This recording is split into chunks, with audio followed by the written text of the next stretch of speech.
Hello students. आज अपन इस series में पढ़ने वाले हैं NCERT exemplar class 9th maths का एक्सरसाइज 6.3, 6.1, 6.2 अपन ने सॉल्व कर लिया था। आज 6.3 पढ़ेंगे। इसका फर्स्ट क्वेश्चन है, in figure OD is the bisector of angle AOC, OE is the bisector of angle BOC and OD is perpendicular to OE so that the point A O B are collinear। Collinear का मतलब होता है जो point एक ही line पे very करता है। OD is the bisector of AOC, OE is the bisector of BOC and OD। ये जो गिवन था वो अपन ने कर दिया है, ये आपको क्या है, ये गिवन है। ओके, ये हमारे को गिवन है यहाँ पे। दैट इज देखिएगा AOC, OD क्या है, बाइसेक्टर है। ये जो लाइन जा रही है OD, ये एंगल AOC का बाइसेक्टर है। तो ये वाला एंगल और ये वाला एंगल दोनों क्या हो जाएंगे, इक्वल हो जाएंगे। दैट इज इक्वल पार्ट्स में डिवाइड कर रहा है, इसलिए ये दोनों इक्वल हो जाएंगे क्योंकि बाइसेक्टर है। तो angle AOC equal to 2 angle DOC। DOC का जब डबल कर देंगे तो पूरा AOC मिल जाएगा क्योंकि बाइसेक्टर है। सेम ऐसे ही OE क्या है, is the bisector of BOC। तो ऐसे ही BOC इक्वल टू 2COE, ये वाला एंगल और ये वाला एंगल इक्वल होंगे। ये अपन ने लिख दिया। अब क्या करना है कि इक्वेशन नंबर 1 और इक्वेशन नंबर 2 को प्लस करना है। एडिंग इक्वेशन 1 एंड 2, तो लेफ्ट में लेफ्ट प्लस होता है, angle AOC plus angle COB equal to 2 angle DOC plus 2 angle COE। यहाँ से अपन ने क्या किया, नेक्स्ट स्टेप में 2 को कॉमन कर लिया, तो angle DOC plus angle COE। अब angle AOC plus angle COB equal to 2, अब DOC plus COE, DOC plus COE, ये कितने डिग्री का एंगल है? क्यों? क्योंकि OD जो है वो OE पे क्या है, ये जो OD है देखिएगा, ये OD इस OE पे क्या है, परपेंडिकुलर है। दैट इज ये वाला जो एंगल बनेगा वो कितना बनेगा, 90 डिग्री का बनेगा। तो DOC प्लस COE दोनों का प्लस कितना हो गया, 90 डिग्री। फिर 2 से 90 मल्टीप्लाई हुआ तो 180 डिग्री हो गया। So angle AOC and COB are forming linear pair, और we can say that AOB is a straight line, hence point A, O and B are collinear. ठीक है, लीनियर पेयर पढ़ा था ना अपन ने। लीनियर पेयर में क्या होता है, अगर ये जैसे ये एंगल, ये एंगल, ये एंगल, ये एंगल, अगर ये क्या बना देते हैं, 180 डिग्री का एंगल बना देते हैं, इसका मतलब क्या होता है, बाई लीनियर पेयर वो स्ट्रेट लाइन होगी, वो लाइन होगी। ठीक है, इसलिए क्या प्रूफ हो गया, angle AOC plus COB equal to 180 degree, इसलिए क्या हो जाएगा, A, O एंड B क्या हो जाएंगे, कोलिनियर। दैट इज वो एक ही लाइन में है। Next question number 2, in the given figure angle 1 equal to 60 degree, angle 6 equal to 120 degree, so that lines M and N are parallel। इसको parallel show करना है। तो यहाँ से देखिए, तो ये एंगल 5 और एंगल 6, एंगल 5 और एंगल 6 का प्लस करने पे क्या बन जाएगा, 180। क्यों, लीनियर पेयर, ये अपन ने कई बार पढ़ चुका। ऐसे ही एंगल 5 प्लस कितना है, एंगल 6, एंगल 6 अपने को गिवन है, कितना गिवन है, 120 डिग्री। तो एंगल 6 के प्लेस पे 120 डिग्री दिया, इक्वल टू एंगल 5 180 माइनस 120, तो एंगल 5 कितना हो गया, 60 डिग्री। तो 1 और 5 क्या हुआ, इक्वल हो गए। कैसे, हमारा जो 5 एंगल आया वो 60 डिग्री पर अपन ने निकाल दिया, और 1 कितना गिवन है, पहले से गिवन है कि 60 डिग्री का है।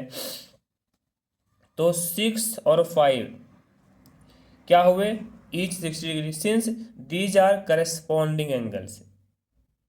ठीक है, 1 और 5 क्या हो गए, ये 1 हो, ये 1 5 हो गए, क्या है, दोनों करस्पॉन्डिंग एंगल्स है। अगर करस्पॉन्डिंग एंगल्स इक्वल होते हैं तो ये जो लाइन बनती है ये क्या होती है, पैरेलल होती है। सारी प्रॉपर्टीज हैं। नेक्स्ट क्वेश्चन है question number 3, AP and BQ are the bisector of the two alternate interior angles formed by the intersection of a transversal T with parallel lines L and M, so that AP parallel BQ। ये line that is EL और GM क्या है, parallel है, और ये जो T है उसका ट्रांसवर्सल है। तो इसके बाद ये जो इंटीरियर एंगल्स बन रहे हैं इसका बाइसेक्टर ड्रॉ करना है, और इसी के अल्टरनेट ये वाला एंगल होगा तो इसका बाइसेक्टर ड्रॉ करना है। तो ये जो बाइसेक्टर वाली जो लाइन बनती है शो करना है कि ये दोनों इक्वल हैं। इन दोनों दोनों लाइंस को क्या बताना है कि ये पैरेलल हैं। क्लियर है। चलो, according to question L and M that is ये लाइन L और ये लाइन M दोनों क्या है, ये अपने को पैरेलल गिवन है। तो क्या हो जाएगा, and T is the transversal, confirm. तो angle EAB equal to ABH, देख लो EAB और ABH मतलब ये वाला एंगल और ये वाला एंगल क्या होगा, इक्वल। क्यों, अल्टरनेट इंटीरियर एंगल से दोनों एंगल क्या होंगे, इक्वल हो जाएंगे। फिर अपन ने क्या किया, दोनों साइड 1/2 से मल्टीप्लाई कर दिया। अब अगर हमने EAB का हाफ कर दिया, EAB का हाफ कर दिया, और ये लाइन कैसी लाइन है, बाइसेक्टर लाइन है, तो ये एंगल और ये एंगल क्या होगा, इक्वल हो जाएगा। इसीलिए हमने यहाँ पे क्या लिख दिया, एंगल PAB। ओके, ये PAB ठीक है, इक्वल टू कितना हो जाएगा, ABQ के। Therefore alternate interior angles are equal. इसके भी अल्टरनेट इंटीरियर एंगल क्या हो गए, इक्वल हो गए। जैसे एक लाइन ये वाली आपकी जा रही थी, देखिएगा ये लाइन जा रही है कौन सी, EP। ये लाइन कौन सी जा रही है इधर, ये BQ, ठीक। और ये क्या है, ये ट्रांसवर्सल है। तो ये एंगल और ये एंगल अपन ने क्या दिखा दिया, इक्वल। दैट इज क्या हो गए, अल्टरनेट इंटीरियर एंगल्स इक्वल हो गए। और जब अल्टरनेट इंटीरियर एंगल्स इक्वल हो जाते हैं तो लाइन क्या होती है, पैरेलल होती है। Clear, okay.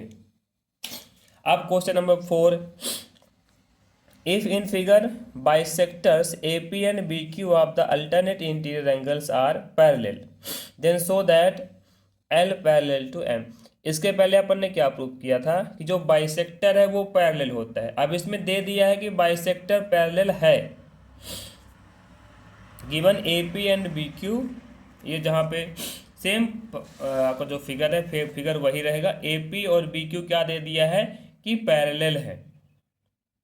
अभी हमने AP और BQ को पैरेलल शो किया था, अब इसमें क्या दे दिया है कि AP और BQ दोनों पैरेलल हैं, तो इस लाइन को पैरेलल शो करना है, जैसे उसका अपोजिट कर दिया है। तो PAB और ABQ गिवन है अपने को। अब दोनों साइड 2 से मल्टीप्लाई कर दो। जब दोनों साइड अपन ने 2 से मल्टीप्लाई कर दिया तो क्या हुआ, इसका डबल हो गया। तो डबल कितना होगा, ये पूरा एंगल हो जाएगा, जस्ट उसका अपोजिट। EAB इक्वल टू कितना हो जाएगा, ABH। बस प्रूफ हो गया। इसका मीनिंग क्या हुआ, this implies angle EAB equal to angle ABH।